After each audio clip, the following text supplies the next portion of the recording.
নমস্কাৰ প্ৰিয় দৰ্শক, দিনটোৰ আটাইতকৈ বেছি গুৰুত্বপূৰ্ণ খবৰসমূহৰ সৈতে আপোনাক ৰাইজৰ বাতৰিলৈ স্বাগতম জনাইছোঁ।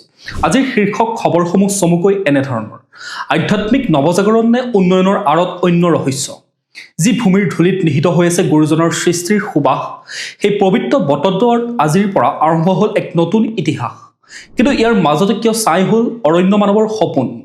জুবিন গাৰ্গৰ মৃত্যুৰ ৰহস্য ভেদৰ পৰা অসমৰ অৰ্থনীতিৰ আচৰিত উন্নয়নলৈ জানক আজিৰ প্ৰতিটো বিস্ফোৰক খবৰ। ভিডিঅ'টো শেষলৈকে চাওক, কাৰণ শেষলৈকে পাব আপোনাৰ বাবে বহুকেইটা গুৰুত্বপূৰ্ণ খবৰ।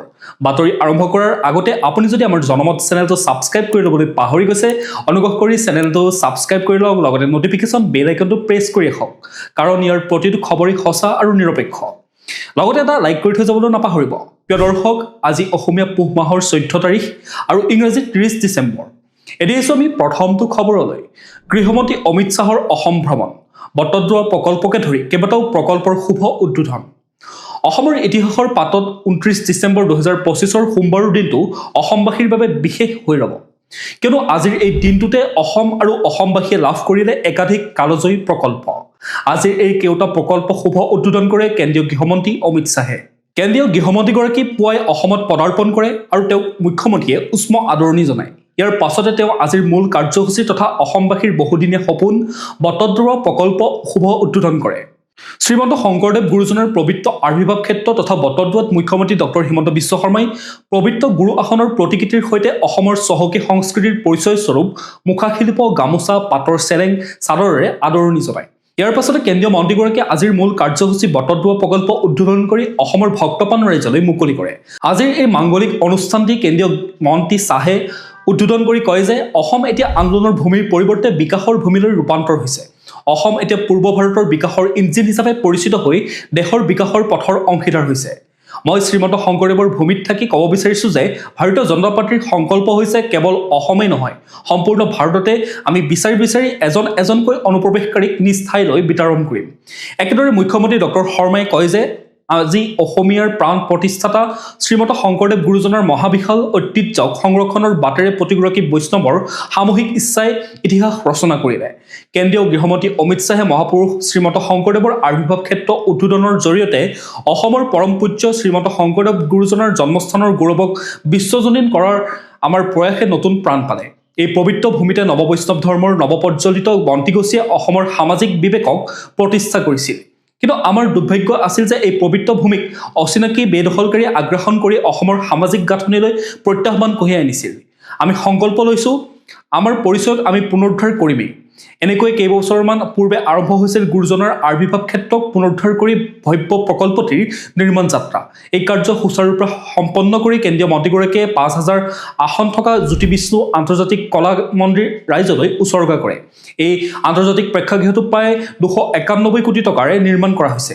এই প্ৰকল্পটো উদ্বোধন কৰাৰ পাছতে কেন্দ্ৰীয় মন্ত্ৰীগৰাকীয়ে বিষ্ণুপ্ৰসাদ ৰাভাৰ পৰা জ্যোতিপ্ৰসাদ আগৰৱালালৈ আৰু গোপীনাথ বৰদলৈৰ পৰা ভূপেন হাজৰিকা, জুবিন গাৰ্গলৈ সৰি বক্তব্যৰে শুভাৰম্ভ কৰে। তাৰোপৰি এই ভ্ৰমণ কালছোৱাত গুৱাহাটীৰ আৰক্ষী আয়ুক্তৰ কাৰ্যালয় ভৱন আৰু স্বয়ংচালিত নগৰ নিৰীক্ষণ ব্যৱস্থা উদ্বোধন কৰে কেন্দ্ৰীয় মন্ত্ৰীগৰাকীয়ে।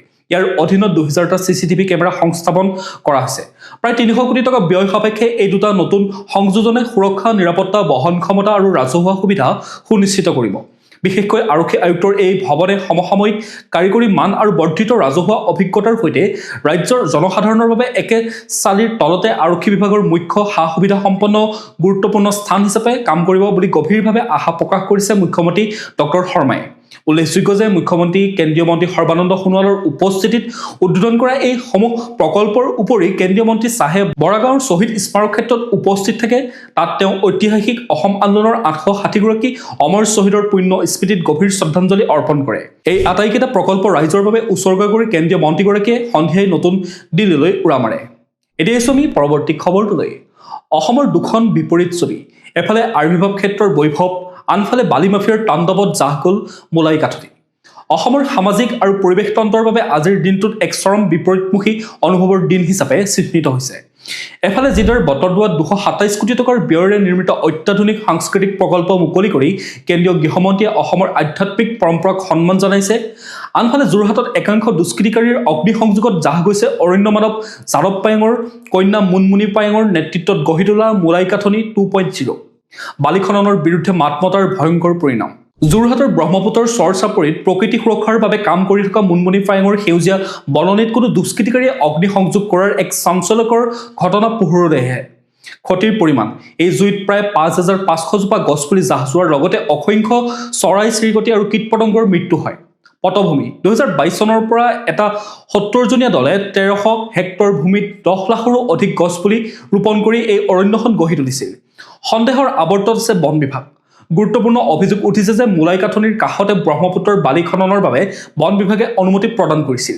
ইয়াৰ বিৰুদ্ধে মাত মতাৰ বাবে এই অগ্নিসংযোগৰ ঘটনা সংঘটিত হোৱা বুলি সন্দেহ প্ৰকাশ কৰিছে। তিতাবৰৰ পৰা অহা ৩০জনীয়া শিক্ষাৰ্থী এটা দলে অতি সাহসিকতাৰে জুই নিৰ্বাপিত নকৰা হ'লে সমগ্ৰ অৰণ্যখন ধ্বংস হোৱাৰ সম্ভাৱনা আছিল। এতিয়া আমি পৰৱৰ্তী খবৰটোলৈ। ধৰ্মৰ ঊৰ্ধত শিল্পৰ জয়গান, নুৰুদ্দিন আহমেদৰ হাতৰ পৰশত প্ৰাণ পালে বটদ্ৰৱা প্ৰকল্পই। অসমৰ সাংস্কৃতিক ইতিহাসত আজি এক অনন্য দিন। এফালে যদি কেন্দ্ৰীয় গৃহমন্ত্ৰীৰ দ্বাৰা ২২৭ কোটি টকীয়া বটদ্ৰৱা প্ৰকল্পৰ শুভ উদ্বোধন, আনহাতে এই প্ৰকল্পৰ প্ৰতিটো ভাস্কৰ্যত প্ৰতিফলিত হৈছে ধৰ্মীয় উদাৰতা আৰু সমন্বয়ৰ এক জীৱন্ত নিদৰ্শন। বিশিষ্ট শিল্পী নুৰুদ্দিন আহমেদ আৰু তেওঁৰ ২ পুত্ৰৰ নিপুণ হাতৰ পৰশত আজি বিশ্ব দৰবাৰত জিলিকি উঠিছে শ্ৰীমন্ত শংকৰদেৱ আৱিৰ্ভাৱ ক্ষেত্ৰ। যি সময়ত ধৰ্মীয় মেৰুকৰণক লৈ চৰ্চা হয়, সেই সময়তে বটদ্ৰৱাৰ পৰা শিল্পী নুৰুদ্দিন আহমেদে এক বলিষ্ঠ বাৰ্তা প্ৰেৰণ কৰিছে। প্ৰকল্পটোৰ আটাইতকৈ পবিত্ৰ অংশ গুৰুআসনৰ পৰা আৰম্ভ কৰি বিষ্ণুৰ দশাৱতাৰ, হনুমান আৰু গায়নবানৰ নিখুঁত ভাস্কৰ্যসমূহ নিৰ্মাণ কৰিছে নুৰুদ্দিন আহমেদ আৰু তেওঁৰ ২ পুত্ৰ ৰাজ আৰু দীপে। শিল্পীৰ কোনো ধৰ্ম নাই, শিল্পকৰ্মই শিল্পীৰ মূল ধৰ্ম। মই শিল্পকৰ্মৰ বাদে ধৰ্মক বিশ্বাস নকৰোঁ বুলি এক টেলিফোনিক বাৰ্তালাপত আৱেগিক মন্তব্য কৰে শিল্পীগৰাকীয়ে। এতিয়া আমি পৰৱৰ্তী খবৰটোলৈ।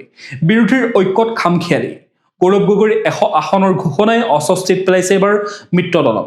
২০২৬ চনৰ বিধানসভা নিৰ্বাচনলৈ এতিয়াও কিছু সময় বাকী আছে যদিও অসমৰ বিৰোধী ৰাজনৈতিক শিবিৰত সমষ্টি ভাগ বতৰাক লৈ এতিয়াই আৰম্ভ হৈছে তীব্ৰ বাকযুদ্ধ।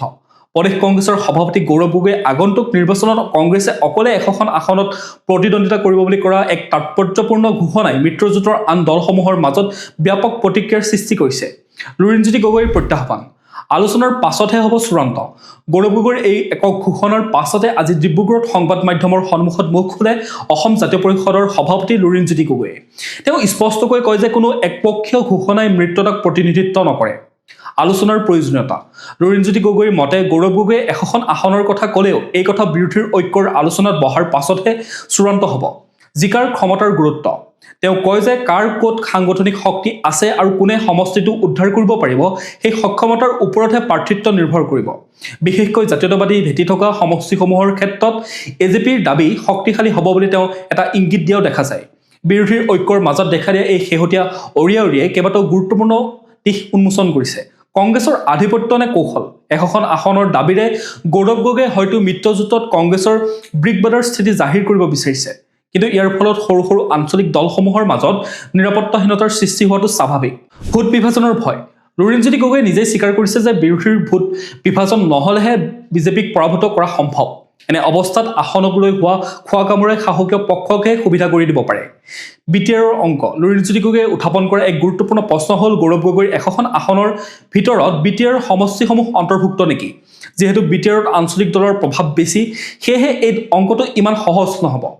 যি সময়ত শাসনাধিষ্ঠ বিজেপি দলে ২০২৬ৰ নিশ্চিত ৰণনীতি প্ৰস্তুত কৰিছে, সেই সময়ত বিৰোধীৰ মাজত হোৱা এই আসনকেন্দ্ৰিক খেলিমেলিয়ে বিৰোধী ঐক্যৰ ভৱিষ্যতক লৈ প্ৰশ্নচিহ্নৰ সৃষ্টি কৰিছে। এতিয়া আমি পৰৱৰ্তী খবৰটোলৈ। বিশ্ব পৰ্যটনৰ মানচিত্ৰত জিলিকিছে কাজিৰঙা, বিদেশী পৰ্যটকৰ আগমনত ভংগ হ'ল পূৰ্বৰ সকলো অভিলেখ। অসমৰ গৌৰৱ কাজিৰঙা ৰাষ্ট্ৰীয় উদ্যান আৰু ব্যাঘ্ৰ সংৰক্ষিত বনাঞ্চলে পৰ্যটনৰ ক্ষেত্ৰত এক অভূতপূৰ্ব সফলতা অৰ্জন কৰিছে। চলিত ২০২৫-২৬ পৰ্যটন বৰ্ষত বিশেষকৈ বিদেশী পৰ্যটকৰ আগমনে পূৰ্বৰ সকলো অভিলেখ ভংগ কৰি এক নতুন ইতিহাস ৰচনা কৰাৰ দিশে অগ্ৰসৰ হৈছে। ৰাষ্ট্ৰীয় উদ্যান কৰ্তৃপক্ষই মুকলি কৰা শেহতীয়া তথ্য অনুসৰি চলিত বৰ্ষৰ ২৭ ডিচেম্বৰলৈকে কাজিৰঙাৰ মুঠ ১,৪৬,১৫৭ গৰাকী দৰ্শনাৰ্থীৰ আগমন ঘটিছে। ইয়াৰ ভিতৰত ১,৩৯,৪৫৮ গৰাকী ভাৰতীয় আৰু ৬,৬৯৯ গৰাকী বিদেশী পৰ্যটক আছে। উদ্যানৰ সঞ্চালিকা ডক্টৰ সোণালী ঘোষৰ মতে পৰ্যটনৰ বতৰ মাত্ৰ ৩ মাহৰ অক্টোবৰ অৰ্থাৎ ডিচেম্বৰৰ ভিতৰতে এই বিশাল সফলতা লাভ কৰা হৈছে। বিশেষকৈ ডিচেম্বৰ মাহটো আটাইতকৈ ব্যস্ত মাহ হিচাপে পৰিগণিত হয়, য'ত কেৱল এই মাহটোতে 59,645 গৰাকী পৰ্যটকৰ আগমন ঘটে। যিদৰে পৰ্যটকৰ সংখ্যা বৃদ্ধি পাইছে সেই অনুপাতে পৰিৱেশৰ ভাৰসাম্য বজাই ৰখা আৰু বহনক্ষম পৰ্যটন অৰ্থাৎ ছাষ্টেইনেবল টুৰিজিম নিশ্চিত কৰাটো কৰ্তৃপক্ষৰ বাবে এক ডাঙৰ দায়িত্ব হৈ পৰিব। কোভিড কালৰ মন্দাৱস্থাৰ পাছত কাজিৰঙাৰ এই পুনৰুত্থানে অসমৰ অৰ্থনীতিলৈ এক ইতিবাচক বাৰ্তা প্ৰেৰণ কৰিছে। 2026 চনৰ জানুৱাৰী মাহলৈকে এই পৰ্যটনৰ ধাৰা অব্যাহত থকাৰ সম্ভাৱনা আছে, যাৰ ফলত কাজিৰঙাই এইবাৰ এক সৰ্বকালৰ নতুন অভিলেখ গঢ়িব বুলি আশা কৰা হয়। এতিয়া আমি পৰৱৰ্তী খবৰটোলৈ। জুবিন গাৰ্গৰ মৃত্যুৰ ৰহস্যভেদ। 14 জানুৱাৰীৰ পৰা ছিংগাপুৰৰ আদালতত আৰম্ভ হ'ব কৰোনাৰ ইনকুৱাৰী। অসমৰ সাংস্কৃতিক জগতৰ অপূৰণীয় ক্ষতি কৰি যোৱা হাৰ্থথ জুবিন গাৰ্গৰ আকস্মিক মৃত্যুৰ তদন্ত এতিয়া এক নিৰ্ণায়ক মূৰ লৈছে। অহা 14 জানুৱাৰীৰ পৰা ছিংগাপুৰৰ ষ্টেট কোৰ্টত জুবিনৰ মৃত্যুৰ কাৰণ আৰু পৰিস্থিতি নিৰূপণৰ বাবে আনুষ্ঠানিকভাৱে কৰোনাৰ ইনকুৱাৰী বা মৰণোত্তৰ তদন্তৰ বিচাৰ প্ৰক্ৰিয়া আৰম্ভ হ'ব। ছিংগাপুৰ আৰক্ষীয়ে তেওঁলোকৰ তদন্তৰ প্ৰতিবেদন ষ্টেট কৰোনাৰ আদম নখুদাৰ ওচৰত দাখিল কৰাৰ পাছতে এই সিদ্ধান্ত গ্ৰহণ কৰা হয়। কেনেকৈ হ'ব তদন্ত প্ৰক্ৰিয়া? কৰোনাৰ ইনকুৱাৰী হৈছে এক বিশেষ ন্যায়িক প্ৰক্ৰিয়া য'ত এজন ব্যক্তিৰ মৃত্যু কেতিয়া, ক'ত আৰু কেনেকৈ হ'ল তাৰ তথ্য সংগ্ৰহ কৰা হয়। অৱশ্যে এই প্ৰক্ৰিয়াত কাৰো ওপৰত পোনপটীয়াকৈ অপৰাধমূলক দায়বদ্ধতা জাপি দিয়া নহয়। মুকলি আদালত। এই শুনানি মুকলি আদালতত অনুষ্ঠিত হ'ব আৰু ই এদিন বা তাতোতকৈ অধিক দিনলৈ চলিব পাৰে। জুবিন গাৰ্গ কেৱল এজন শিল্পী নাছিল, তেওঁ আছিল কোটি কোটি অসমীয়াৰ আৱেগ। সেয়েহে তেওঁৰ মৃত্যুৰ তদন্তক লৈ ৰাইজৰ মাজত সন্দেহ আৰু উৎকণ্ঠা থকাটো স্বাভাৱিক। ছিংগাপুৰৰ আদালতে গ্ৰহণ কৰা এই কৰোনাৰ ইনকুৱাৰীয়ে হয়তো বহুতো প্ৰশ্নৰ উত্তৰ দিব। বিশেষকৈ এজন সুস্থ সবল শিল্পীৰ বিদেশৰ মাটিত এনেদৰে হঠাৎ মৃত্যু হোৱাৰ আঁৰত কোনো ষড়যন্ত্ৰ আছিল নেকি সেইটো প্ৰমাণ কৰিবলৈ বিজ্ঞানসন্মত তথ্যৰ প্ৰয়োজন হ'ব। অনাগত 14 জানুৱাৰী এই শুনানিৰ ওপৰত এতিয়া কেৱল অসমবাসীৰে নহয়, সমগ্ৰ দেশৰে চকু নিবদ্ধ থাকিব। এতিয়া আমি পৰৱৰ্তী খবৰটোলৈ। অৰ্থনৈতিক প্ৰগতিত দেশৰ ভিতৰতে শীৰ্ষত অসম। 45% বৃদ্ধিৰ ৰাষ্ট্ৰীয় গড়ক চেৰ পেলালে ৰাজ্যৰ GSDP-য়ে। অসমৰ অৰ্থনীতিৰ বাবে আজি এক সুখবৰ কঢ়িয়াই আনিলে ভাৰতীয় ৰিজাৰ্ভ বেংকে। RBIৰ শেহতীয়া প্ৰতিবেদন অনুসৰি যোৱা 5 বছৰত দেশৰ আটাইতকৈ দ্ৰুতগতিত বিকশিত হোৱা ৰাজ্যসমূহৰ ভিতৰত অসমে শীৰ্ষস্থান দখল কৰিবলৈ সক্ষম হয়। মুখ্যমন্ত্ৰী ডক্টৰ হিমন্ত বিশ্ব শৰ্মাৰ নেতৃত্বৰ ৰাজ্যখনৰ অৰ্থনীতিয়ে যি গতি লাভ কৰিছে সেয়া এতিয়া চৰকাৰী তথ্যটো প্ৰতিফলিত হয়। ৰিজাৰ্ভ বেংকৰ তথ্য মতে 2019-20 পৰা 2024-25 বিত্তীয় বৰ্ষৰ ভিতৰত অসমৰ অৰ্থনীতিয়ে 45% বৃদ্ধিৰ সম্প্ৰসাৰণ দেখুৱাইছে। এই বিকাশৰ হাৰ ৰাষ্ট্ৰীয় গড় বৃদ্ধিতকৈ বহু ওপৰত। ৰাষ্ট্ৰীয় গড় বৃদ্ধি হ'ল 29%। অসমৰ GSDP 2020 বিত্তীয় বৰ্ষৰ 2.5 লাখ কোটি টকাৰ পৰা বৃদ্ধি পাই 2025 বিত্তীয় বৰ্ষত 3.5 লাখ কোটি টকা, প্ৰকৃত মূল্যত 3.49 লাখ কোটি টকা হৈছেগৈ। দ্ৰুত বিকশিত ৰাজ্যৰ তালিকাত যোৱা 5 বছৰ যদি আমি তথ্য চাওঁ তেতিয়াহ'লে অসম আছে প্ৰথমত 45%, তামিলনাডু আছে দ্বিতীয়ত অৰ্থাৎ 39% আৰু কৰ্ণাটক আছে তৃতীয়ত, যাৰ শতাংশ হৈছে 36। ৰিজাৰ্ভ বেংকৰ প্ৰতিবেদনত অসমৰ এই জাপৰ আঁৰত কেইবাটাও কাৰক থকা বুলি উল্লেখ কৰা হৈছে। পৰম্পৰাগত খণ্ডৰ সবলীকৰণ, কৃষি, তেল আৰু গেছ খণ্ডৰ দৰে ৰাজ্যৰ মূল অৰ্থনৈতিক স্তৰসমূহৰ স্থিৰতা, আন্তঃগাঁথনি নিৰ্মাণ, উত্তৰ পূৰ্বাঞ্চলৰ আন্তঃগাঁথনি উন্নয়নত কেন্দ্ৰীয় আৰু ৰাজ্য চৰকাৰৰ ধাৰাবাহিক আৰু বৰ্ধিত বিনিয়োগ বিবিধ খণ্ডৰ অৱদান পূৰ্বতে অসমৰ বিকাশ কেইটামান বিশেষ খণ্ডতে সীমাবদ্ধ আছিল যদিও এতিয়াৰ পৰা ইয়াৰ পৰিসৰ বৃদ্ধি পাইছে, যাৰ ফলত মহাৰাষ্ট্ৰ বা গুজৰাটৰ দৰে ঔদ্যোগিক ৰাজ্যকো অসমে চেৰ পেলাবলৈ সক্ষম হৈছে। মুখ্যমন্ত্ৰী ডক্টৰ হিমন্ত বিশ্ব শৰ্মাই এই সাফল্যক অসমৰ বাবে এক অনন্য গৌৰৱৰ বাতৰি বুলি অভিহিত কৰে। তেওঁৰ মতে অসমক দেশৰ শ্ৰেষ্ঠ 5খন ৰাজ্যৰ ভিতৰত অন্তৰ্ভুক্ত কৰাৰ লক্ষ্যৰ দিশত এয়া এক শুভ সংকেত। অৱশ্যে এক সমালোচনাত্মক দৃষ্টিৰে চালে দেখা যায় যে মুঠ ঘৰুৱা উৎপাদন বনাম জনমূৰি আয়। GSDPৰ বৃদ্ধি উল্লেখনীয় হ'লেও ইয়াৰ সুফল ৰাজ্যৰ দুখীয়া আৰু শ্ৰমিক শ্ৰেণীৰ মাজলৈ কিমান দূৰ গৈছে আৰু জনমূৰি আয়ৰ ক্ষেত্ৰত অসমে দেশৰ গড়ৰ সৈতে কেনে প্ৰতিযোগিতা কৰিছে সেয়াও বিচাৰ্য।